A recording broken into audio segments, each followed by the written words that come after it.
hoje uma grande dificuldade do brasileiro é sair das dívidas de cheque especial, cartão de crédito, que são altíssimas. Porque a empresa gera dinheiro, ela distribui como dividendos, a ação tá sempre barata, você vai comprando mais. Mandar dinheiro pra fora era tipo uma aventura. Você precisa ter paz para tomar as boas decisões do seu negócio. Se você é empresário, você vai ficar investindo na sua empresa, pensando o que vai acontecer no próximo trimestre, nem dá para fazer plano direito. Exato.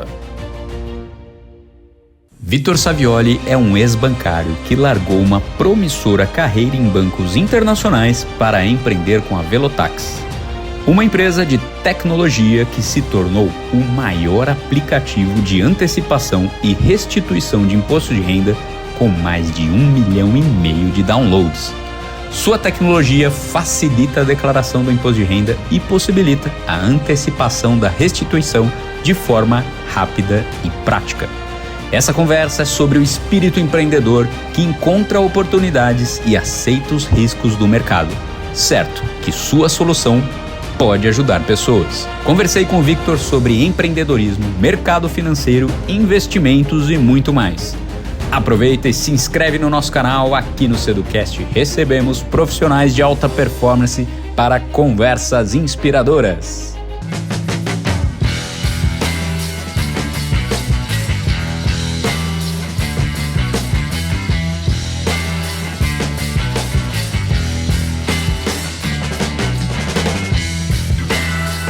Estamos no ar aqui com mais um Seducast, onde a gente recebe profissionais de altíssima performance. E hoje eu tenho aqui o Vitor da Velotax, que me convidou para a empresa dele, para ir no podcast dele, e eu refiz o convite. E você, bem-vindo, Vitor.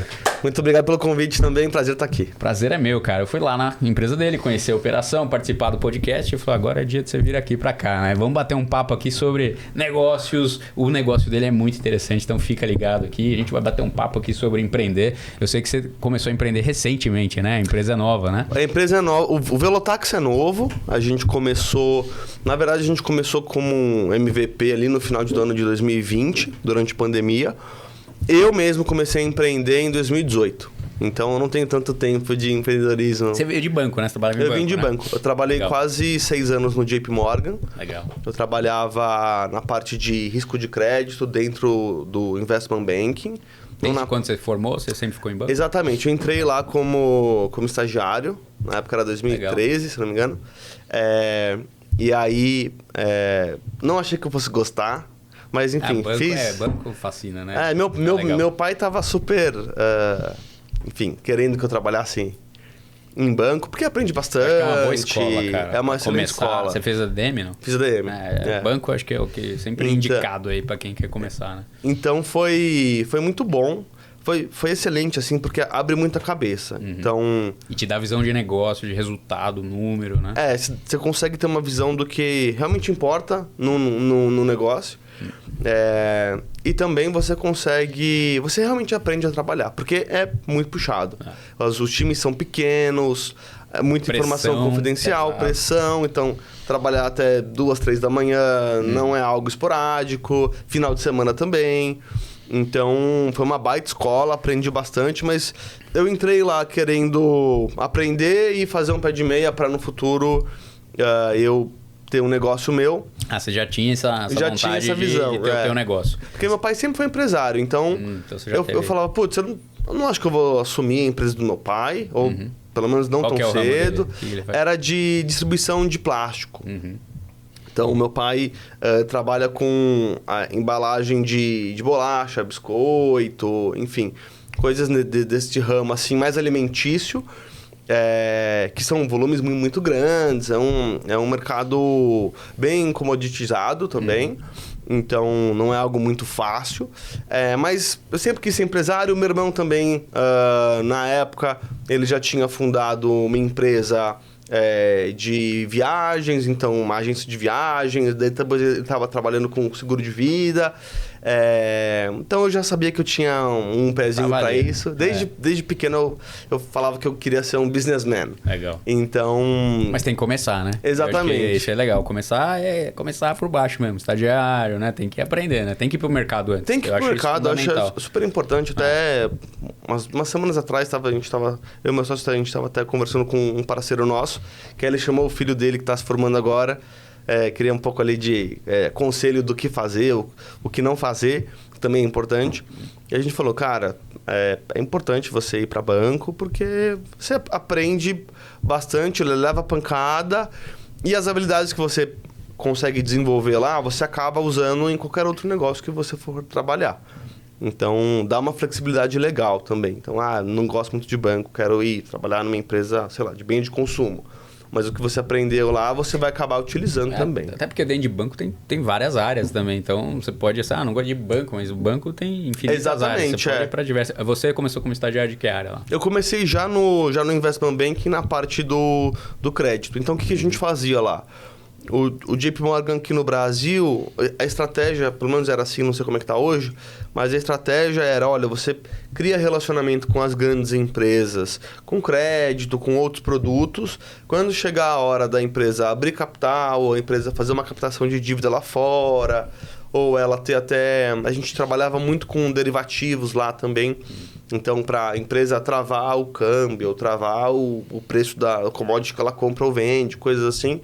Trazia para o expertise do JP Morgan aqui no Brasil. E o JP Morgan, como é praticamente o maior banco privado do mundo, então a gente é muito competitivo em preço, principalmente nos produtos dos Estados Unidos. Então, para as grandes empresas nacionais, isso é um prato cheio. Então, a gente conseguia atender super bem. Mas fiquei lá esse tempo, depois já estava numa fase de que, poxa, preciso arriscar. Tá na hora de começar um negócio mesmo, mas não sabia muito bem o que fazer. Eu via muita gente na internet fazendo sucesso, ou começando ajudando as pessoas.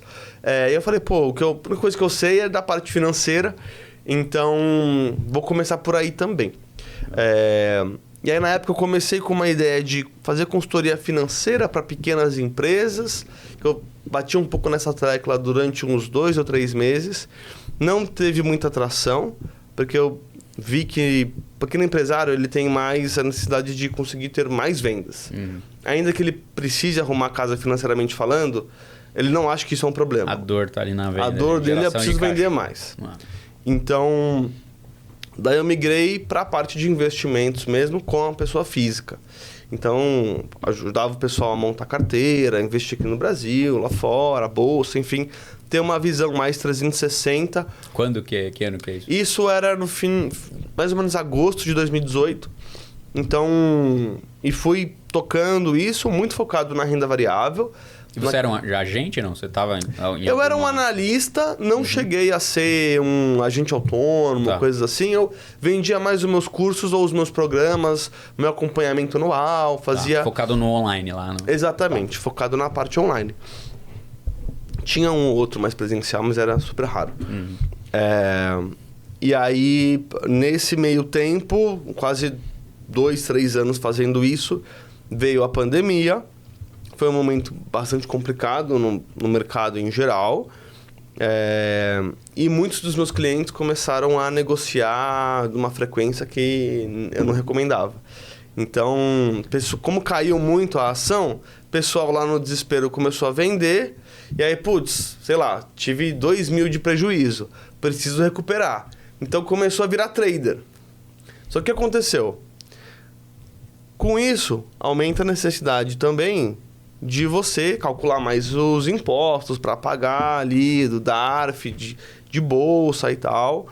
E eu dava umas estratégias bem avançadas. Então, o pessoal negociava opções. Opções também? Nervoso, hein, cara? Então... o bicho pega. Então, quem perdia numa parte, mas lucrava na outra, conseguia ali sair no positivo, mas tinha necessidade de fazer a parte dos impostos. Só que quando você negocia muito... O que teoricamente é fácil, ele fica impossível. Vira um negócio gigante ali, de prestação de conta ali, né? Exatamente. E que muito trade não faz essa conta, né? Ele acha que é só ali, mas tem um monte de coisa ali por trás depois. Né? Exatamente. E aí o que aconteceu? Vários clientes começaram a cair na malha fina. Teve até um que ele me ligou desesperado, falando, cara, não sei o que aconteceu aqui, mas bloquearam ele tinha comércio. Bloquearam a minha maquininha de receber por cartão de crédito. Falei, como assim, cara? O que você tipo, fez de errado ou não fez? Aí ele me falou que tava comprando e vendendo opções ali e tal, mas que não tava pagando nada. Eu falei, pô, mas eu ensino a fazer um negócio, por que você não fez? E aí, o que aconteceu? Eu sentei com ele, a gente calculou tudo bonitinho, ele pagou os DARFs ali em atraso, e aí desbloqueou o CPF, e aí, consequentemente, a rede desbloqueou lá a maquininha dele. Mas naquele momento, me acendeu um alerta vermelho, assim. Que eu falei, puxa, se não tiver uma solução aqui rápida e fácil, as pessoas não vão continuar investindo. Porque a taxa de juros já estava baixa, mas eu já sabia que ela ia começar a subir. Aí a bolsa fica menos atrativa.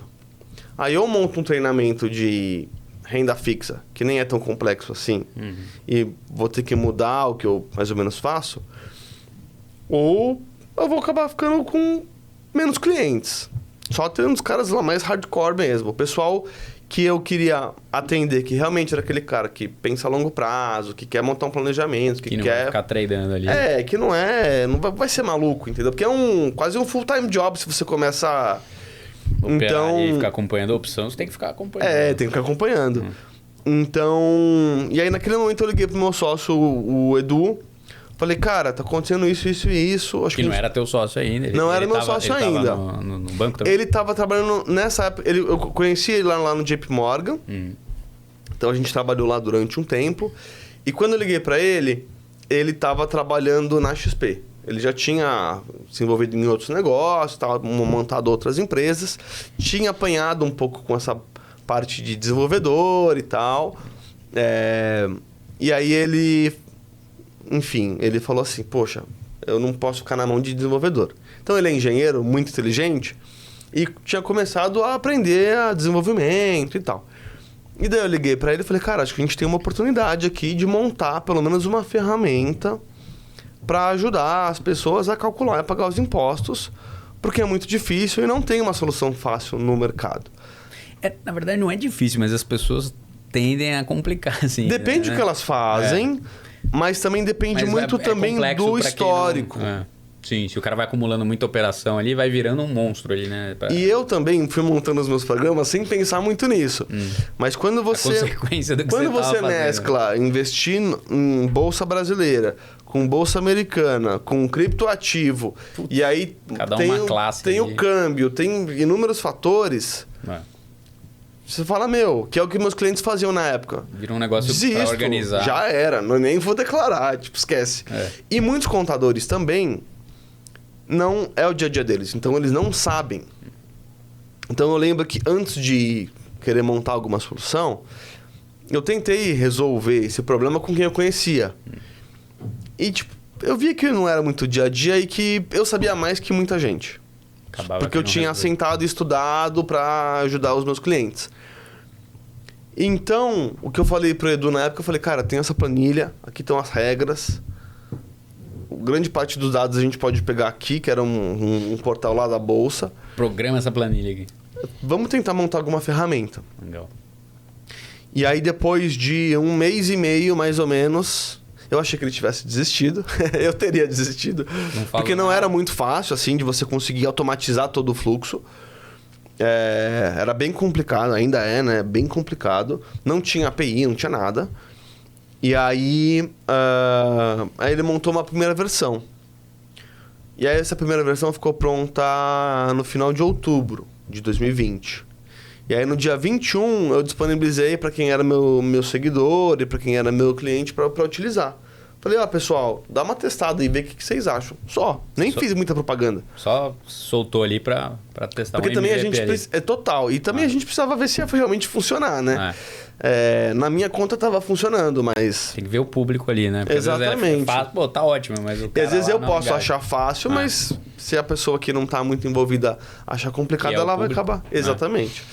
E aí deu super certo. O pessoal começou a usar. E aí a gente até se surpreendeu positivamente, assim, né? Se assustou positivamente. Porque começou a vir um fluxo muito grande. E aí depois eu fui lá, abri um Instagram. Na época a empresa não chamava Velotax, chamava Bolsap. E aí era muito frequente eu receber direct de gente com dúvida, ou como é que eu faço, isso me consegue me ajudar e tal. E não eram as pessoas que eu conhecia do meu antigo negócio. Ele estava realmente se propagando... Vida própria ali. Organicamente. Era um negócio já. Já era um negócio. Eu falei pro Edu, Edu, cara, isso não é muito normal, assim. Tá, tipo, indo super bem. Tracionou. E ele fazendo no part-time à noite, quando ele... Porque ele trabalhava no M&A da XP. Então ele fazia, tipo, à noite ou final de semana... Eu também tocava o marketing meio que em paralelo, mas o produto a gente tinha conseguido achar uma dor grande. E aí, enfim, nesse início a gente foi trazendo outras pessoas para trabalhar com a gente, mas como freela e tal. E aí depois de 1 ano fazendo isso, a gente realmente, daí o nosso dinheiro começou a acabar. Tava ficando caro já, porque a gente tinha crescido bastante. A gente tava com Tava no quase... famoso cash burn. Total. E tinha as outras coisas que a gente fazia também. Então, eu lembro que na época eu vendi um carro pra colocar no negócio. Falei, eu gosto dessa história. Não tô usando o carro aqui, tô trabalhando de casa. Falei, tá cara, certo. precisando de dinheiro, vou vender o carro e pau. Coloquei o carro na empresa. Tava crescendo legal, mas mesmo assim, tipo, o ritmo de crescimento tava... muito grande e nosso dinheiro não ia dar. E aí, quando foi no final de 2021, a gente levantou capital. E aí a gente fez todo um rebranding na empresa pro Velotax. E aí a gente mudou também o posicionamento. Então a gente continuava atendendo quem era investidor de renda variável aqui do Brasil, bolsa. E aí a gente montou as funcionalidades de criptoativos, montou as funcionalidades de investimentos no exterior e também começamos a atender a declaração de imposto de renda anual full para quem era investidor, para quem não era investidor.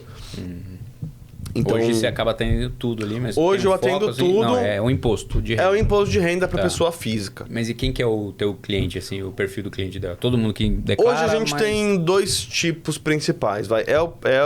Continua sendo a pessoa de bolsa, porque renda variável do Brasil. Forte ali do cara. É uma dor muito forte, tudo, né? E esse é um cliente que ele nunca sabe quando ele vai precisar. Essa que é a verdade. Então, poxa, esse mês eu não investi nada, eu não movimentei nada. Mas o mês seguinte, sei lá, alguma ação, algum ativo subiu, estourou e tudo mais, e ele vai lá e negocia, entendeu? Então não é muito previsível assim. E quando chega a fatura, ele tem que pagar, não tem muito o que fazer, né? Senão as multas são pesadas. E ele corre o risco de ter ali as coisas bloqueadas, né? Que todo mundo acha que nunca vai acontecer, sabe? Eu sou pequeno, exatamente. Essa é sempre a ideia, eu cheguei a ver investidor que tinha investido, acho que eram uns R$87 nas ações da Oi e não ter declarado isso e ter tido o CPF bloqueado. Ele falou, cara, mas eu só investi isso. O que acontece muitas vezes também? Às vezes a pessoa cai na malha fina por outro motivo, que não tem nada a ver com os investimentos, só que aí na análise minuciosa... Pega tudo. E aí para você desembaraçar ali, sair do problema, aí você tem que estar com tudo 100% certinho. Não, e a Receita, ela foi ficando cada vez melhor para pegar as coisas, é muito... Né? Hoje tá tudo cruzado a informação, né? Não tem mais quem é grande e pequeno. Claro que eles vão mais para cima dos maiores, obviamente, mas hoje ela puxa a famosa capivara do cara ali completa. Exatamente. Né? Não tem jeito. Muito rápido, tecnologia, né? Tá o tudo... Pix também veio para ajudar bastante. Inclusive, depois quando criou-se o Pix... o Pix também ele é bloqueado se você está com o seu CPF bloqueado. Você trava tudo, né? Então você trava tudo. Não interessa se você é rico ou pobre, tem muito, tem pouco, enfim. Então, nessa trajetória a gente foi fazendo assim. Depois a gente acabou fechando os contratos com as corretoras. Então hoje a gente tem contato com a XP, com o BTG, com a Warren e atendemos também os escritórios de investimento. Você oferece para os clientes deles com uma condição diferente? No fundo, eles são um grande motor, assim. Então, o cliente é deles, na prática. Então, e eles querem sempre oferecer um melhor serviço, um melhor atendimento para o cliente deles. Eles também tem muito receio do cliente querer mudar a custódia. Então, que hoje é fácil também, né? Já foi difícil. Qualquer erro custa muito caro. A competição tá grande também, né? Inclusive para as corretoras, por isso que elas foram virando sócias dos maiores escritórios, foram comprando. Eles estão oferecendo a tua solução por conta deles? Ou a gente tem os dois casos. Isso que também é muito interessante. A gente tem escritórios que pagam as licenças e oferecem gratuitamente para os clientes. Legal. E a gente tem também aqueles que só recomendam e o cliente vai lá, contrata por conta e aí lidam basicamente com o nosso time mesmo e não querem se envolver. Então, isso foi até algo que a gente... Não vou falar que a gente demorou para aprender, mas era algo que a gente não encontrou muito um padrão nesse mercado de escritórios de investimento.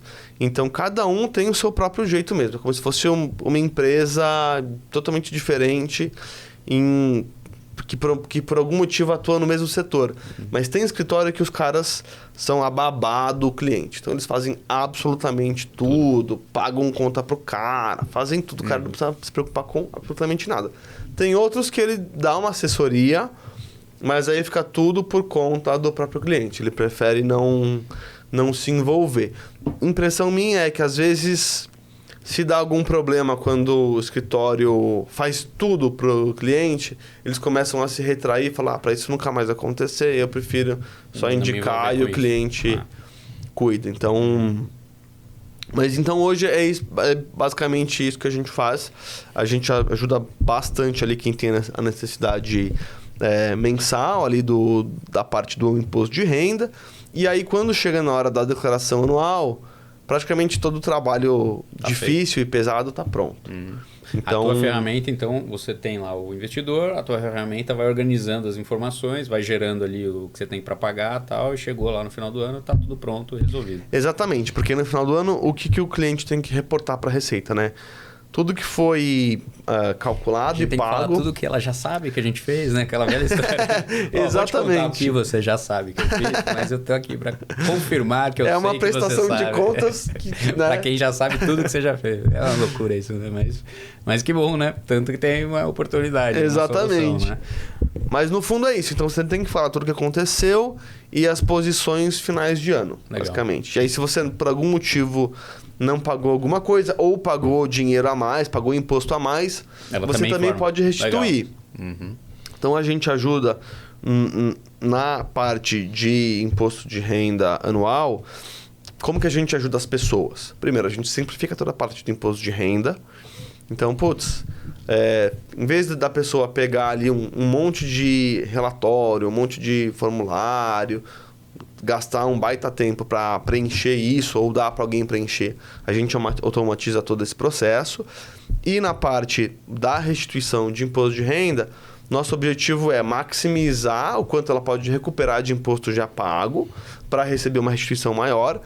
E se a pessoa tem a necessidade de ter esse dinheiro com mais agilidade, a gente também faz antecipação, cobrando ali, obviamente, taxas. Mas ao invés da pessoa esperar 6 meses para receber aquele dinheiro do governo, em poucas horas ela consegue pegar. Como uma financeira ali. Exatamente. Também. Aí a gente tem parceiros que ajudam a gente nisso, que é muito importante também. Hoje uma grande dificuldade do brasileiro é sair das dívidas de cheque especial, cartão de crédito, que são altíssimas. Então a gente ajuda também nessa antecipação. Qual que também é um ponto positivo, né? Começo de ano, brasileiro tem muitos gastos, né? IPTU, IPVA, material escolar. É muito fácil ali, se a pessoa não tem muito planejamento financeiro, ela acabar se enrolando nas contas. E esse dinheiro da restituição é algo que teoricamente vem como um bônus, porque ela não está contando com esse dinheiro. Então, quando a gente antecipa isso também, na prática, ao invés da pessoa receber esse dinheiro em setembro, ela consegue receber ali março, começo de abril. Então, ajuda bastante na própria organização financeira dela e, enfim, se livrar de dívidas caras. Né? É um consignado teu ali, né? Exatamente. Você consegue essa parte para você receber? Vai para ele e depois ele te paga ou não? Como é que é? A gente consegue, exatamente, a gente consegue fazer a operação ali. Legal. E o que é bom para a pessoa é que ela não tem parcelas para ficar pagando depois, entendeu? Então ela não tem que se preocupar. A gente estruturou de uma forma que enfim, ela recebe ali já o líquido e não que ela tem que tinha para receber já está quitando juros. Exatamente. Perfeito. Exatamente. Legal, então facilita bastante. Bela solução. E é sempre uma opção, né? Se a pessoa quiser esperar lá o cronograma, também, enfim, aguarde, não tem problema. Nos casos também que aí a pessoa ela tem imposto a pagar, daí a gente também ajuda ela a pagar esse imposto. A gente, às vezes ela tem lá, sei lá, tenho R$3.000 a mais de imposto para pagar que no ajuste de contas ali ficou faltando. Isso acontece em muitos casos quando, sei lá, a pessoa tem um trabalho, mas ela também tem um imóvel que ela põe para alugar. Aí dificilmente ela recolhe todos os impostos certinhos desse imóvel. Do aluguel. Do aluguel. Então isso acaba ficando ali na época do IR anual, o que não é positivo, é bem negativo, porque ela vai pagar com multa e juros para a Receita. Mas aí tem uma conta que às vezes fica grande. E aí a gente também ajuda ela financiando isso. Então ela pode parcelar ali no cartão de crédito e tal. Ela consegue facilitar esse pagamento. Para muitos casos acaba sendo bastante pesado. Outras coisas também que depois a gente acaba descobrindo, pegando ali as declarações dos clientes, é que tiveram alguns erros passados. Então, é muito comum você ver o pessoal declarando errado o imóvel, por exemplo. Então, qual que é a forma correta de declarar o imóvel?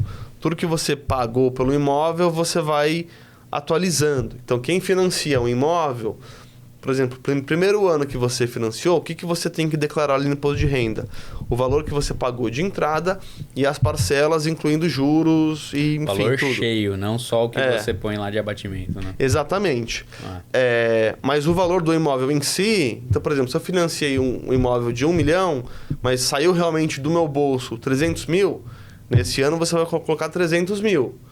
Se no final do outro ano você pagou mais parcelas que somam, sei lá, 350 mil, você soma mais 50 mil.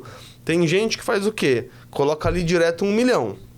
Só que o que acontece? Além de estar errada a conta... Exatamente. Não tem origem disso? Que às vezes não tem origem. E tem contador que indica errado. Eu já tive orientação de você declarar só o que você está batendo do principal da parcela do financiamento. E está errado. Você tem que pôr o valor cheio. Exatamente. Até porque lá na frente você pagou aquele valor mesmo. E depois você vai vender, você vai ter lucro ainda que você não teve. Exatamente. Né? Esse é o principal problema. Porque quando você vai calcular... Se você vendeu o imóvel lá na frente, vai calcular o ganho de capital e quanto você tem que pagar de imposto... Se você não está colocando ali tudo que realmente você pagou, de fato, né? Saiu do seu bolso, não interessa se é juros ou principal, você vai pagar mais imposto depois, né? E tem a parte também das benfeitorias. Então, se você fez reforma, se você trocou o piso, enfim, tudo que fica embutido que quando você vende o imóvel e sai, ele continua lá, ou seja, tudo que você não pode carregar, ele vai embora,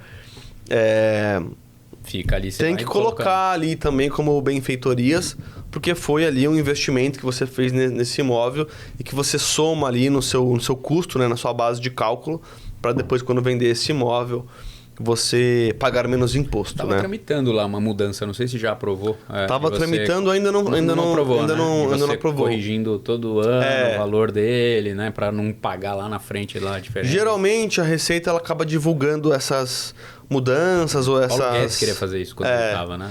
Ou essas coisas um pouco antes do período do imposto de renda.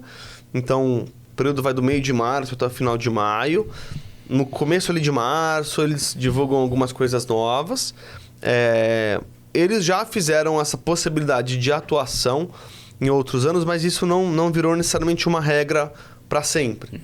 Então, eles estavam querendo que isso fosse aprovado para sempre que você quiser atualizar, você antecipa ali um pagamento de imposto com uma alíquota mais baixa. Vai reajustando. E vai reajustando. Ali, né? Exatamente. Eu já ouvi falar de gente que vai ajustando sempre um pouquinho e tal. Porque às vezes você pega uns imóveis que estão muito defasados. Então, sei lá, um avô de alguém. Exatamente. Tá lá que a casa foi paga 50 mil reais, mas a casa hoje vale 5 milhões. Você vai pagar um caminhão. Tudo bem que tem ali, pela regra mesmo, by the book, você tem ali as isenções e tal, então tem uns abatimentos. Mas, na prática, esses imóveis com muito tempo, você acaba pagando mais imposto se o preço que está ali no registrado no seu imposto de renda, ele acaba sendo muito baixo, né? E isso é até um ponto interessante que eu descobri recentemente. que na Itália, por exemplo, se você compra um imóvel e fica com ele por mais de 5 anos, não tenho certeza absoluta que é assim a regra, mas pelo que eu estudei, sim, você não paga dali depois quando você vende o ganho de capital, imposto sobre o ganho de capital depois de 5 anos. venda, depois de 5 anos. Então, se você comprar, sei lá, uma casa na Toscana, fica com ela, sei lá, 10 anos, quando você vender, você não precisa recolher imposto. Eu acho que isso é um incentivo também para atrair investimento estrangeiro, fazer as pessoas ficarem lá, né? Cara, o imposto de renda, assim, imposto, é uma coisa que deveria ser muito mais o dia a dia, conversa do brasileiro, educação financeira no geral, Sim. né? E não é, né? Então, assim, tudo que traz soluções como a tua é muito legal porque é muito bem-vinda, porque tem um gap ali de educação financeira no Brasil que é absurda, né, cara? Eu confesso que eu brinco que eu sou meio nerd do imposto, eu faço para mim e para algumas pessoas. Eu adoro fazer imposto de renda, cara. Toda vez que tá em época de imposto de renda, eu ponho isso, eu ponho nas redes sociais. Eu adoro imposto de renda. Todo mundo diz, é louco, não sei o quê. Cara, é muito legal. É pra gerar polêmica. É pra gerar polêmica. Eu gosto porque eu sou um cara organizado, então eu sempre tive tudo muito organizado. Mas é muito legal pra você ir acompanhando também teu patrimônio, ver se tá tudo certinho, redondo, né? Tudo. Mas a realidade não é essa. A realidade é que as pessoas têm, e eu sinto, eu faço pra minha esposa, pra meu pai e pra minha mãe, né? Eu sinto de muitas pessoas um bloqueio, cara, que parece assim... você precisa fazer um imposto de renda. Vira um monstro. Acabou assim, o mundo. O que é isso? Porque é a falta de educação financeira, Sim. cara. A gente precisa corrigir isso no país urgente, cara, porque isso aí acaba com o país, a falta de educação financeira. Né? E é o que você falou mesmo, assim, ter esse raio-x. Então, quando a gente montou o aplicativo, esse ano a gente tem um aplicativo mesmo. Antes era uma solução mais para web, computador. Então, quando a gente montou o aplicativo do Velotax, o nosso principal objetivo era realmente derrubar esse mito que o imposto de renda ou era uma coisa ruim, ou era uma coisa impossível de desfazer, ou era um serviço que você tinha que pagar muito caro para alguém fazer. Ou ficar onerando um parente ali que o único que sabia fazer. Que às vezes nem tá fazendo certo, tá errando. Exatamente. Tá te atrapalhando ali. Então, no aplicativo, a gente automatiza grande parte ali da experiência. Então, em poucos minutos, a pessoa consegue fazer. Na dos prática, dados... Só me dá aqui na prática, assim, ele conecta com onde você tem dinheiro investido, traz a informação já de uma forma que vai para o imposto de renda, é isso? Ele já Exatamente. A gente conecta com corretoras, ali. A gente conecta com bancos, a gente conecta com a B3, tem o BI por exemplo. de tudo. Exatamente. Tá. Então, a gente consegue, com as nossas integrações, a gente faz essa experiência ser automatizada. Já vai pro teu imposto preenchido. A gente já deixa ele preenchido. Tem coisas que aí a pessoa realmente tem que... você teve filho, você vendeu um carro... Assim, você coisas pessoais ali. Exatamente. Né? Tem coisas ali que não existe ainda. Mas o que está em operação de banco, corretora... E lá fora também, inclusive? Lá fora, das corretoras que a gente tem parceria, a gente pega automaticamente. Então, por exemplo, XP, BTG e Warren, a gente pega automaticamente. Avenue não. Avenue não. É Itaú, né? Itaú comprou. Avenue, Então... São bons para pegar, né? Porque é grande, né? Exatamente. Então, para esses clientes, é uma mão na roda. Porque tá feito lá já, entendeu? E se o cara vai fazer com outro contador, o cara, na média, principalmente aqui em São Paulo, ele vai cobrar de 2, até em alguns casos pode chegar a 5 mil reais. Então, o cara que tem um monte de operação, como você estava dizendo ali, putz, é trabalhoso ali, É bem trabalhoso. Então... Resumindo, quando a gente montou o aplicativo foi para derrubar o mito que o imposto de renda era complicado, era impossível, era chato. A gente automatiza toda a experiência e deixa ela simples para que qualquer pessoa realmente entenda. A pessoa consegue ver ali o raio-x da vida financeira dela evoluindo. E também a gente simplifica ali toda a parte da declaração. Então, se ela tem restituição, a gente consegue aumentar para ela realmente conseguir contrair ali os benefícios do imposto que ela já pagou. Legal. Se ela está precisando ali de, enfim, uma ajuda financeira, a gente consegue antecipar esses valores. E a gente envia a declaração e fazemos também o monitoramento, porque no meio do caminho pode acontecer de, sei lá, um médico esqueceu de declarar o recibo que você declarou. É aí o que acontece. A Receita ela acaba mandando um alerta para os dois lados e você tem que monitorar essa situação. Muita gente cai na malha fina, por quê? Porque não é feito esse monitoramento. Às vezes ela nem fez nada de errado, às vezes foi a outra pessoa ali. E ela acaba caindo e Deus nos acuda, tem que ir lá na Lapa, ir presencialmente, mas não precisa ser assim. Então a gente melhora também essa experiência de monitoramento e acompanhamento para a pessoa, e aí, enfim, ano após ano, vai ficando mais fácil. Obviamente que a vida vai mudando, as coisas vão sendo atualizadas, mas tendo o histórico e tendo tudo ali bonitinho, fica muito mais fácil de ajudar. E se a pessoa tem dúvidas, ou não sei direito se eu fiz certo, se eu fiz errado, se o que está mostrando aqui está correto, a gente tem todo o nosso time de atendimento. Então, legal. Tem até... Tem suporte ali. Exatamente. A gente tem vídeos tutoriais, que facilita bastante ali a experiência para quem é mais digitalizado e quer ver alguma coisa mais rápida. Mas também temos o nosso time de atendimento, que ela consegue falar por chat. Para esse próximo ano agora ela vai conseguir realmente falar com o atendente no telefone. Então é algo também que no final do dia ela precisa se sentir segura, e a gente oferece todo o suporte para que a experiência dela seja o mais rápido possível, o melhor possível, e para ninguém deixar para o último dia. Não me deixe pelo último dia. Quem é no último dia não tem milagre. Não adianta ligar 10 da noite falando, eu preciso disso aqui para agora, e esbravejando com o atendente, a culpa não é dele, que você deixou para o último dia.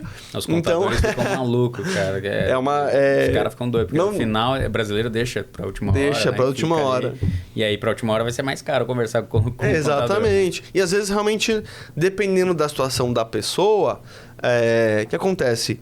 Ela vai se lembrando de coisas que aconteceram, entendeu? Então, esqueci que eu tinha trocado de carro no ano passado, ou esqueci que eu tinha ido em tal médico, ou esqueci que eu tinha pago, sei lá, um curso não sei aonde. Isso tudo, ali exatamente. Ao longo do ano, isso você pode abater, entendeu? Uhum. Então, é importante, desde o início do período, eu sei que também não eu nunca fiz bem no começo, mas faz sentido. E a também gente nunca fiz. Eu sempre falo que eu vou fazer. Ano que vem vou no começo, mas você nunca faz no começo. Né? Eu faço meio pro final ali, não no finalzinho. Já cheguei a fazer no último dia também. Mas o ideal é começar logo no começo. Já faz antes, porque aí você vai lembrando as coisas. Então, e aí a gente automatiza toda a experiência. Então, grande parte da dor de você pegar ali um monte de documento e relatório, a gente já mata. Legal. E aí você não precisa deixar para a última hora, porque acaba sendo muito rápido. Boa. E o cara que já tem contador fala, não, mas eu tenho contador e tal. Mas, você ajuda o contador, inclusive, o contador até pode utilizar também a nossa ferramenta pelo próprio cliente. Boa. Então, só ele, enfim, ter ali o acesso às informações do cliente dele, também pode utilizar. Eu pago mensalidade no teu serviço? Anual? Se você assina a ferramenta de renda variável, que aí ela é mensal, a gente vende anualidades, que você pode dividir em 12 vezes. Uhum. Para a declaração anual de imposto de renda, aí é um único pagamento mesmo. Então, um evento ali. Você paga, exatamente, você paga durante o período e aí no próximo ano você paga de novo. Cara, como é que você vê o investidor hoje brasileiro? Assim, popularizou nos últimos anos muito, né? O brasileiro ele é muito de poupança, assim, né? Sim. Você pegar a classe C e D, então tá em poupança quando tá, né? Mas começou a popularizar mais, né? Investimento, acho que os influenciadores ajudaram muito nisso, né? Como é que eu consigo investir em ações, sair um pouquinho da renda fixa. O Brasil tem esse mal que por um lado é bom, mas é um mal, né? Que é a renda fixa, o CDI, muito bom. Então, o brasileiro está acostumado ali a ficar sem risco nenhum na renda fixa e tal. Mas a gente, há pouco tempo atrás, estava com juros de 2% no ano, cara. Que saudade. De 2 para... Né? Saudades dos 2%, assim, para outros negócios. Para empresário é a melhor coisa que tem, dinheiro né? Barato. Para economia é bom, né? Assim, é que o brasileiro tem um costume ruim do CDI, né? Ele acomoda, você põe ali 12% ao ano, 10% ao ano. É herança, né? Não fazer nada e tal. Né? Então fica ali. Mas tá mudando, né? O brasileiro tá começando a operar mais, até a cripto também, que já é mais rebuscado ainda, né? Como é que você tá olhando esse momento assim do investidor brasileiro? Cara, eu fiquei com bastante receio quando a taxa de juros começou a subir bastante. Porque não adianta. O cara recolhe, né? Você vai ficar arriscando na bolsa para ganhar 12% ao ano, 10% ao ano sem fazer praticamente nada, sem correr risco nenhum. A não ser que a pessoa... Por isso que a bolsa brasileira continua barata, né? Ela é barata. Ela é barata, mas será que um dia é a história do Brasil, o país do futuro. E é super engraçado isso, porque quando até acabei dando sorte nas minhas recomendações lá no passado, porque tinha algumas empresas que eu conhecia que elas eram muito baratas e aí que elas conseguiram realmente chegar ali no valor justo. Uma delas era a SLC Agrícola, maior dono de terras do Brasil, exportadora de soja, algodão, milho, enfim, empresa fantástica. Já visitei, é demais, assim. E outra é a JSL, que na época não era um grupo tão grande, mas hoje é dona da Movida. Ela acabou fazendo divisões, né? Então, a Movida, que é aluguel de carro, a Vamos, que aluga ali caminhões e outras unidades também. Mas que era uma empresa que executava muito bem. O mercado não entendia direito, na verdade, o que a empresa fazia ou não dedicava tanto tempo assim, porque... Mesmo a empresa faturando 6 bilhões de reais, para uma empresa de bolsa, não é tanta coisa assim, né? É considerada uma empresa com faturamento até pequeno, dependendo de que empresa que você está olhando. Se você vai olhar uma Vale, uma Petrobras, são as ações que têm mais liquidez, ficando nas centenas de bilhões.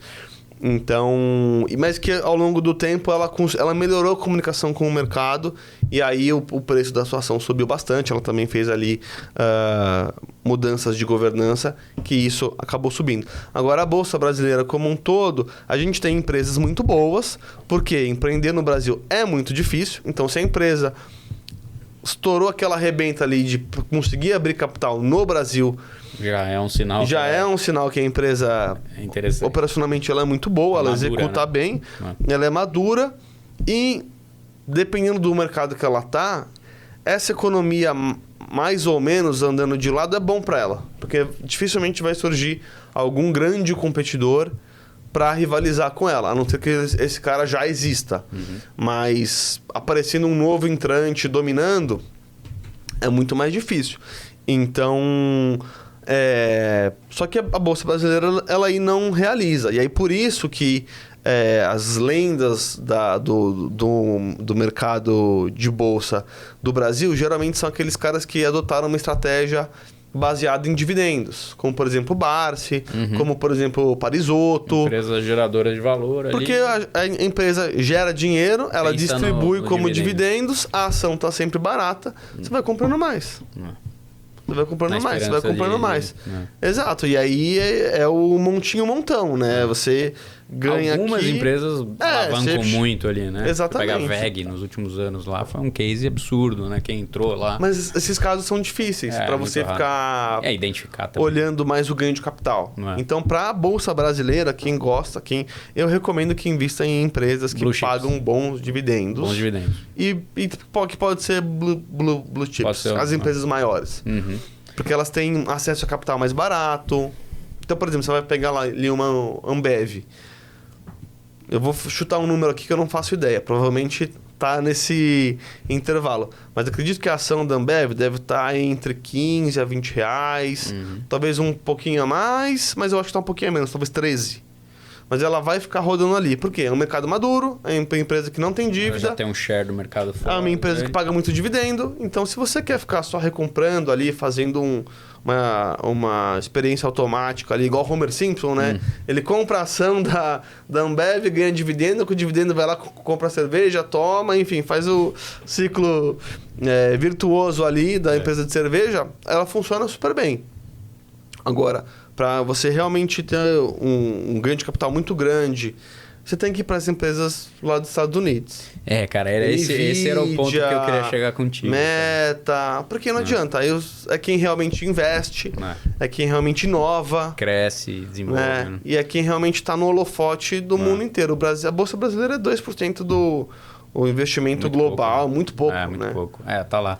É isso que eu queria falar contigo. Assim, comparando hoje a Bolsa lá, e hoje está muito mais fácil, né? Porque antigamente, cara, era muito... eu também comecei em banco, na época que eu comecei em banco, para mandar dinheiro para fora era tipo uma aventura. Assim, você mandava, aí ia lá... Até esqueci o nome lá, que você tinha o código lá. O Swift? O Swift, aí pegava, aí puta, voltou, não foi. E aí não sei quantos dias para chegar... Aí chegava, aí até entrar na conta. Cara, hoje é um Pix, né? Exatamente. É muito fácil. Então, isso popularizou o acesso. E me faz a pensar, cara, se vale a pena ter ações aqui, sabe? Eu não tenho mais. Você não tem mais, vai lá. Eu tenho ainda uma posição, mas, cara, cada vez mais... eu tinha que vender um monte de coisa para pagar as contas da minha reforma. E aí eu falei, cara, não vale a pena. Não vale a pena, né? Ainda mais eu assim... também tô nessa conclusão. Vai muito do perfil do investidor e também da atividade, né? Então, tipo, nós como empresários, eu já tenho que me preocupar com a empresa dando resultado. A gente já tem todos os ruídos políticos, judiciários, tudo que acontece aqui no país. No mundo que a gente está no Brasil. Se eu não conseguir pelo menos fazer o meu dinheiro que está guardado... Sair desse... Dormir em paz, a gente fica muito no risco. Então... A gente já empreende no risco Brasil, não invista no risco Brasil. Eu acho que o Brasil é um país fantástico para você empreender, gerar resultado e ganhar dinheiro com capital privado, entendeu? Mas na bolsa, porque aí você olha para o resultado do S&P esse ano, tá rendendo 25% em dólar. E o dólar saiu de, sei lá, 5, tá quase em 6. Aí você fala, cara, eu poderia ter, sei lá... Em real... 50%. Exato. Entendeu? Só na passagem do tempo, sem adotar nenhuma estratégia mirabolante, sem fazer nada de... Claro, varia, tem risco e tal, mas... Eu acho que é isso mesmo. E, inclusive, tem uma tese lá do... Warren Buffett fez um desafio lá, né? Ele falou, contra qualquer administrador aí, gestor de fundo, de small cap que seja, de ações, ninguém bate o ETF. No longo prazo. Então, assim, quer simplificar? Hoje eu sou mais nessa linha de simplificar. E eu tenho lá uma carteira de ações, tem umas ações lá, e tenho o ETF. Cara, o ETF tá ligeiramente acima. Eu falei, filho da mãe, tudo bem que a maior parte ali das ações estão no S&P, né? Mas algumas não. Então, aí você tem umas puxando, outras para baixo e tal, mas aí você compara o ETF, eu falo, cara, aqui eu tô olhando um monte e aqui o ETF ele vai embora, né, cara? E você dorme bem, né? Pronto, você esquece. Então você tá bem diversificado. Então, acho que para quem quer investir... Simplifica, vai para um ETF. Vai no ETF, 500, que é o fundo de índice, é uma cesta de inúmeras ações ali. As 500 você maiores. Não tá... você tá apostando na economia dos Estados Unidos e, quiçá, mundial, porque essas empresas são globais, né? Então, ainda mais agora, com a evolução da inteligência artificial... O ganho de produtividade, ele vai ser tremendo. Então, daqui 5 anos... Provavelmente vão estar lá as Big Techs lá, Google, Facebook e tal. Mas pode ser que apareçam outras empresas. E aí, se a empresa se tornar tão relevante, ela vai acabar entrando lá no ETF e você também consegue surfar. Talvez não a onda inteira, mas uma parte bacana. Uma parte tá lá, né?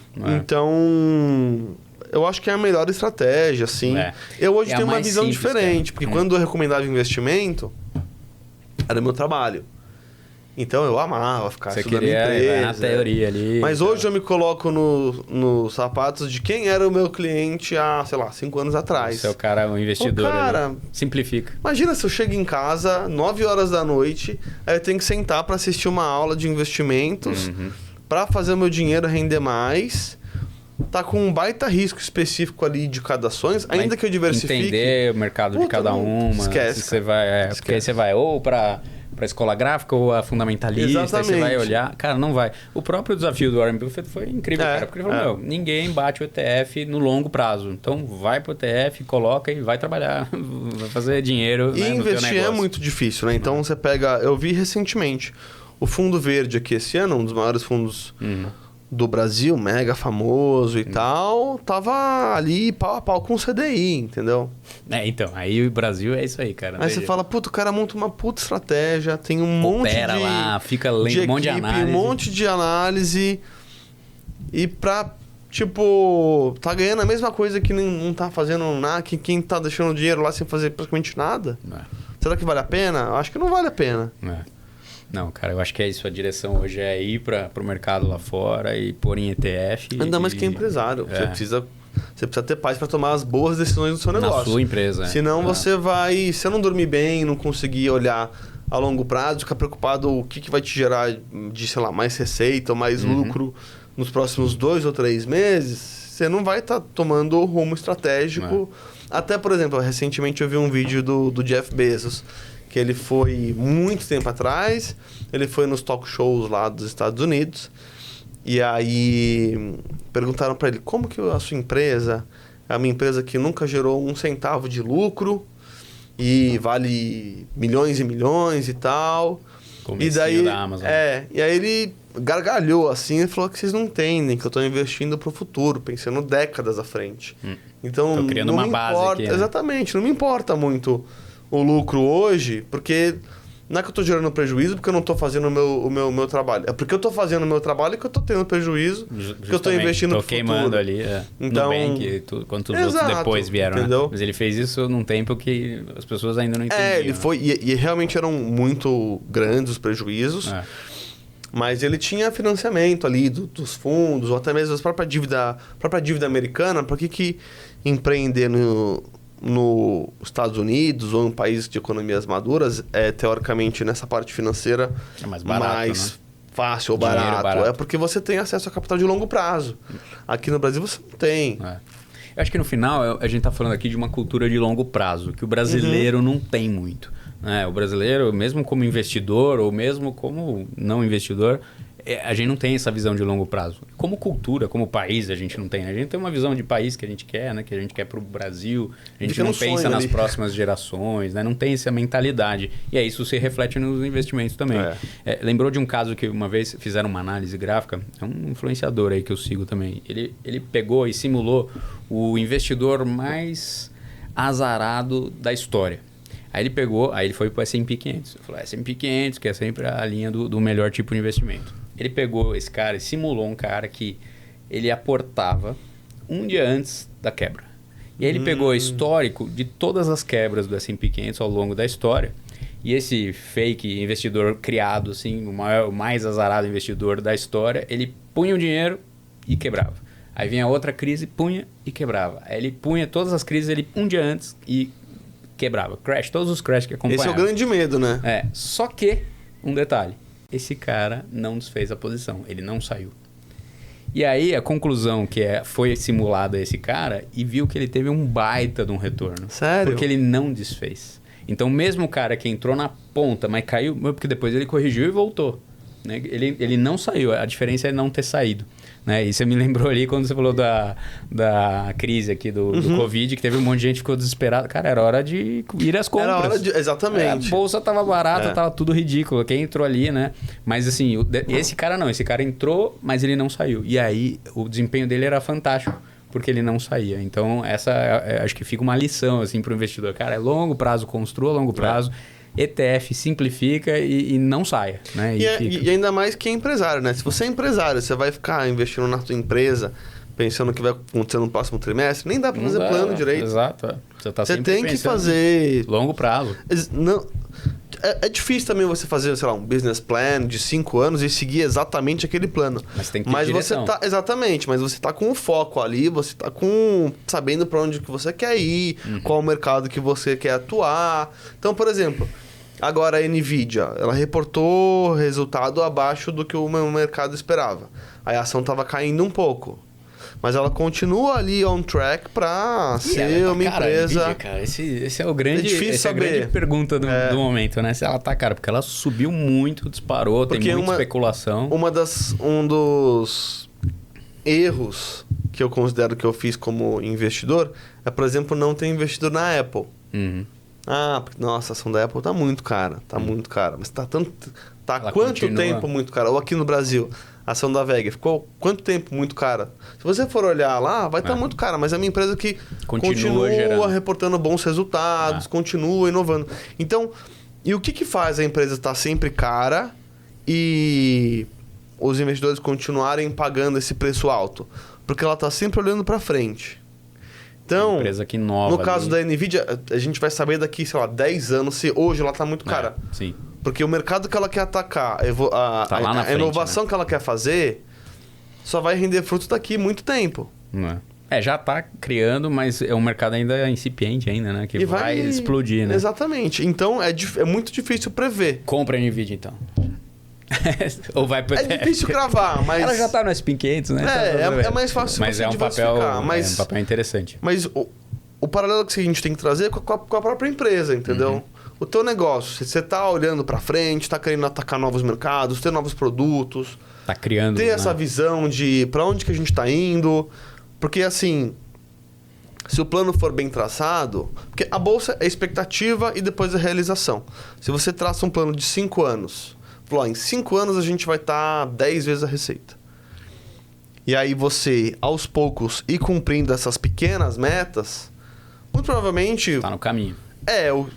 Se o mercado acredita nas suas previsões, beleza. Então, essa é a visão. Acho que você tem capacidade de cumprir isso daqui. Ainda que você possa errar, mas tem ali uma margem de erro. Mas beleza, então a sua empresa já vale, então, tanto. Entendeu? Aí que você sobe o valor do preço da ação. Boa. E aí, porque o mercado vai antecipar. Então tá bom. Se daqui 10 anos você vai estar faturando 1 bilhão, tá, isso descontado para hoje, tá. Então esse valor aqui, você desconta para hoje, vai estar tanto. Às vezes você dobra o valor da empresa só na sua visão. Agora, aí o que conta? É o histórico, a sua capacidade de executar os planos e... Geração de caixa. Realmente entregar o resultado. Por isso que uma empresa como a WEG tá sempre cara. Porque ela tem um plano super arrojado, dá para ela crescer bastante se ela cumprir esse plano. Ela vai crescer mais ainda. Né? E ela vai crescer mais. Então, se ela continuar contratando as pessoas certas, entregando bons produtos, tá atuando nesses mercados que ela tem espaço, que ela é uma empresa fantástica. Tá na China, tá na Índia, tá na Europa, tá em todos os lugares. Você diversifica o risco Brasil. O dólar subindo, é melhor para ela, fica mais barato para ela exportar. Cara, tem uma tia-avó que faleceu há pouco tempo. Ela entrou na VEG a 2,90, cara, 2,90 a VEG dela. E ela, aí, quando ela faleceu, foi ver a carteira dela, né? 30 milhões de ações. A VEG é uma puta posição gigante, né? Eu falava, nossa, mas ela pôs muito na VEG. Não, é que ela pôs lá atrás e o negócio virou. E ela não ficava regulando depois. E aí, cara, a conclusão da família, assim, é investir tempo e juros sobre juros. Tinha que ter deixado ela viver mais uns 10 anos, que ia estar valendo mais ainda. Mas vai valer, cara. Delta T faz milagre, né, cara? Indo um pouco também pra... Você falou de investir mais lá fora, né? Cara, o dólar, que ninguém dá pra fazer previsão, o câmbio é a coisa mais difícil de falar, né? Mas a seta é sempre para subir, né? Não tem jeito. E se a gente pensar em tudo que está sendo feito aqui, tudo que está sendo feito lá... Nós vamos ter saudade do dólar a 6. Exato. O dólar caro é aquele que você não tem. E não é para pensar muito nisso, né? É para ir mandando, na verdade, né? Eu penso um pouco assim. A gente sempre fica com medo, né? Então, mas eu penso um pouco assim. Se der tudo certo, o Brasil for super bem e tal, o dólar deve cair para quanto? R$5? Dizem que R$5 eram... Se as reformas tivessem sendo feitas, era R$4,80. Então, se você investir parte do seu dinheiro lá fora e isso recuar um pouco... Fora corrige. E você ganha em reais, você vai poder estar comprando mais dólares. Então, o seu estoque, né? o seu dinheiro guardado em reais, ele vale um pouquinho menos. E em dólar, a grande vantagem ele continua sendo dólar. Então, $40 que eu paguei no Shake Shack semana passada, continuam sendo os $40. E o seu salário mensal... ele vai comprar mais dólares, então tá mais barato. Tem que ser uma constante, na verdade, né? E por outro lado, se o inverso acontecer, você tá com o capital ali protegido, entendeu? Que a pior coisa que tem é você sair do país e você ver que seu dinheiro não vale absolutamente nada. Cara, e essa sensação? Você acabou de voltar de Nova York, né? Eu fui lá no Shake Shack, comprei 2 hambúrgueres, uma batata e uma água. Deu $40. $40 são quase R$250. Caramba, que você come num restaurante legal aqui, né? Exato. Precisa comer 2 hambúrgueres numa mesa suja. Que bizarro isso. Cara, eu morei em Los Angeles em 2010. Fui fazer cinema lá. $1,60 o dólar. $1,70. Aí eu e meu sócio lá, a gente fazendo, cara, que é isso? A gente ia num restaurante super top, assim. Quanto que vai dar conta? Aí a gente com cabeça de real e São Paulo, que é caro, né? Sim. Vai dar R$300, tá? Metade disso, 150. Falei, nossa, cara, era hora de ter entrado forte. Porque assim, dólar baixo é sinal de que é oportunidade mesmo, tem que entrar, cara. Na prática, assim, a inflação brasileira sempre é superior à inflação americana, ou do mundo desenvolvido. Sim. Então, o real sempre vai tender a desvalorizar, ou seja, dólar cada vez mais alto. Pode ser que ele caia, pode ser que tenha solavancos, mas tudo mais constante... A direção é sempre para cima. Então, é um risco muito grande não ter moeda forte nos seus investimentos. Principalmente como empresário. E hoje tá mais fácil, né? Aquilo que a gente falou antes era uma coisa tá muito difícil. Mais fácil. Hoje manda um Hoje tá muito mais fácil. Porque hoje, por exemplo, hoje a gente atende XP e BTG. Que grande parte dos investidores brasileiros tem conta lá. Warren também. Então, putz, é uma transferência fácil. Que você faz o câmbio ali de 10 mil reais, vira, sei lá, 2 mil dólares e pronto, entendeu? Você não é complicado, você não tem que ter... Fácil. Só baixar um aplicativo ali. E também, acho que o principal erro é ficar olhando quanto está a cotação do dólar. Não fica olhando quanto está a cotação do dólar. Vai fazendo o médio, vai Você mandando. não fica toda vez perguntando quanto que vale o apartamento que você mora, seja ele alugado ou comprado, quanto que está todo dia no quinto andar ou no, sei lá, qualquer outro site. Cara, e quer saber? A melhor sensação que existe é quando você recebe o primeiro dividendo em dólar. É muito bom, cara. Mesmo que seja R$2, $2 aí. $2, você fala, putz, pingou ali.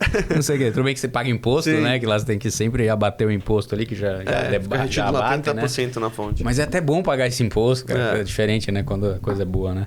Cara, falando em risco, quero fechar a nossa conversa aqui com um mercado ali que também tá crescendo muito, que eu vi que você investe, eu também, né? Criptomoedas, cara. O que você tem a dizer aí desse segmento e qual a tua visão para o Bitcoin também? Cara, o forecast para o Bitcoin. Eu acho que esse é um mercado que ele negocia muito com base no fluxo.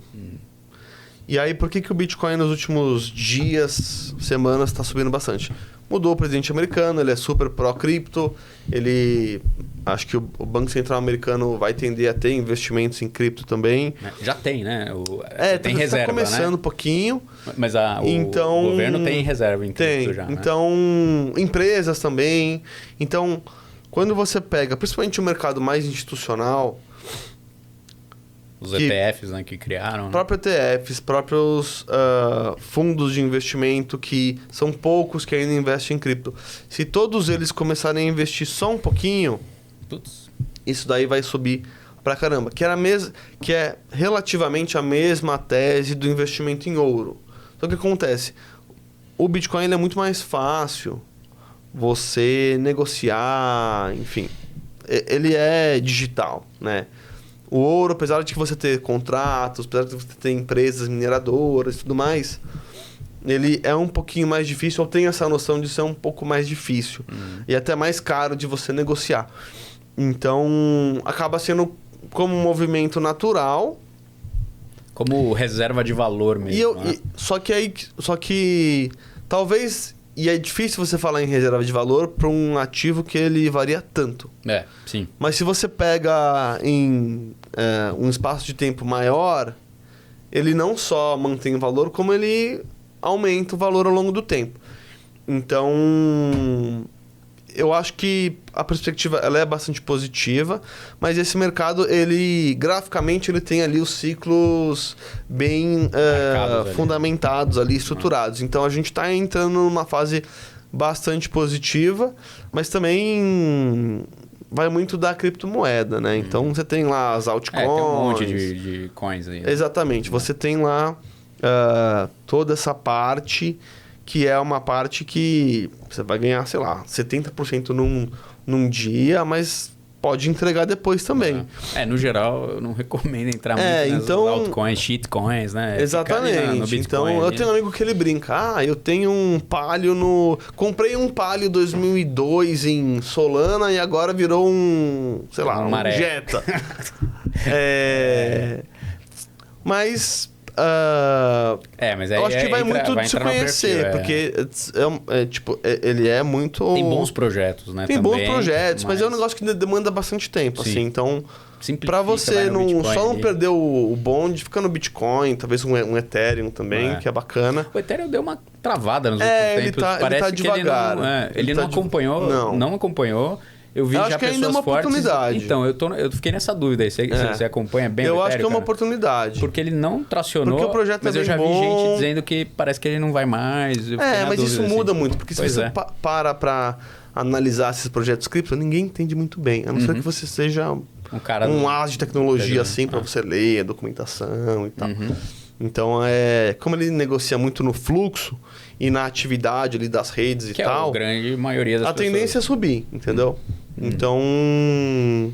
Tem uma janela de oportunidade, porque ele não acompanhou a alta, né? E aí, nesse mercado cripto, hoje a gente atende a Mint, que é a corretora do BTG, para criptoativos, que também a gente faz todo o cálculo de imposto de renda para os clientes deles. E aí, nesse caso, mais interessante ainda... A operação de cripto dentro do BTG é Mint? É Mint. Ah, é? E a gente que faz a parte do imposto de renda... Eu sou Mint, então. Eu tenho alguns bitcoins se você entrar pelo na BTG. área... Se você entrar lá na área da da Mint... No aplicativo deles e for lá na parte de DARF, imposto de renda, você vai cair na nossa área que a gente fez para eles. Legal. E que a grande vantagem da Mint... a Mint. Mas você pode baixar o aplicativo ali. Que você vai achar. Porque eles, mesmo você comprando dentro do BTG, é operado pela Mint. É operado por eles. Legal, é o braço deles de criptoativos. E aí a gente faz toda a parte de imposto de renda para os clientes deles e eles oferecem isso como benefício. Ah, legal. Então, por exemplo, se você está tradando ali, tem que pagar imposto, ou tem que pelo menos gerar os relatórios para declarar. Por isso que eu não cheguei ainda, porque eu não saio, eu não vendo, eu seguro o negócio. É o Velotax que faz. Legal. Então a gente atende ali todos os clientes deles, eles oferecem como um benefício. E que eu acho que é uma estratégia super acertada deles, porque você libera mais os clientes para negociarem quanto quiserem. Hoje em dia, pelas mudanças das leis, é mais barato você investir em criptoativos em corretoras brasileiras do que estrangeiras. Porque as brasileiras você ainda tem a faixa de isenção, você ainda tem tudo isso. Se você usa, por exemplo, corretoras lá fora, a Binance, por exemplo, se você está seguindo a regra certinha, se você teve R$100 de lucro, você já tem que pagar imposto. Se você usar a Mint, por exemplo, você não precisa. Porque tem a faixa de isenção, ali, de venda 20 mil, e tal. Né? 20 mil, né? No mês. Então, no mês. Que é a mesma das ações ali, né? Exato. Então, você pode... Vai programando você ali, pode... É mais vantajoso. Você pode não... Enfim, você tem a isenção para não ficar pagando imposto. Cripto, ter uma corretora, operar com alguma dessas ou ter o seu... Teu pendrive. Eu acho legal você ter a tua cold wallet ali para você guardar. Eu tenho a minha própria, enfim. Mas eu também tenho dinheiro nas corretoras ali. Então, assim, vai muito da corretora. Por quê? Se você pensa num BTG, se na, sei lá, 5 anos atrás, quando eu comecei, eu não ia me preocupar em ter uma cold wallet minha se já existisse o BTG fazendo isso. Foi o meu raciocínio. Eu comprei com eles lá e falei, cara, agora tá no BTG, me senti seguro. Assim, exatamente. Né? Não tá numa não precisa que eu não ficar com medo de hackearem a instituição. Se hackearem, eles vão cobrir. Tá lá registrado, né? Então, você realmente pode confiar na custódia deles, entendeu? E tem outras de mercado cripto também, que hoje já são confiáveis, né? Mercado Quase Bitcoin todas aqui, elas têm, muito né? forte. Mas tem outras que... cada hora surge uma nova, né? Agora a gente vai pegar esse bull market de novo e vão começar a aparecer várias. Mas o negócio da wallet é pra você ter, de fato, você ficar São os caras mais... Os puristas tá com você ali, né? Off the grid, né? Tô fora do sistema. Agora ninguém Eu já tentei fazer muita parceria dessa parte de imposto de renda com corretoras ou até com influenciadores desse mercado. Os caras não querem, não. Porque aí vai contra o... A gente é anarquista aqui. Mas, cara, quem vai investir ali não... Talvez não seja, né? O cara não quer uma parte risco, ali, entendeu? O anarquista ali, a questão do cara que tem a atração pela cripto, né? Pelo blockchain, do que é de fato, né? Porque o cara que criou era para realmente você sair do controle e tal. Mas é uma minoria, a maioria tá ali. Hoje em dia... Quer ali o dinheiro lá e pronto, assim, né? Mas é interessante. Você tem a wallet também? Eu tenho wallet, eu preciso comprar uma, cara, porque eu não tenho. Quando eu comecei, não tinha outra forma segura. Né? Aí eu falei, putz, então né? Tem, né? Já que entrei nessa, tô na chuva pra me molhar aqui. Então, aí eu acabei comprando e tal. mas nem acesso. Tem que ver lá onde está a senha, sabe? As coisas, porque não ficou ali toda hora. Perde essa senha. Hoje dá para recuperar, né, também, né? Tem várias perdidas. Tem. Você viu que saiu, acho que anteontem, um percentual de um cara que foi internado com pressão alta, sei lá o quê, porque ele tinha 4 bitcoins. E aí ele não tá achando o pendrive, eu não lembro mais a senha e tal, que hoje vale 2 milhões de reais. Tem muito caso assim, né? Eu vi, semana passada também, um cara que recuperou. Ah, ele sério? Conseguiu recuperar depois de 5 anos, não sei como, e era, assim, muito bitcoins. Nossa. Imagina o cara bilionário, milionário, e não consegue acessar, uma loucura, né, cara? Cara, muito bom. Acho que o papo foi bem legal ali sobre toda essa parte financeira, e o teu cliente precisa disso, né? De formação de negócio. E a solução muito boa também. Obrigado. Espero que vocês tenham muito sucesso aí, porque o brasileiro ele é carente de informação.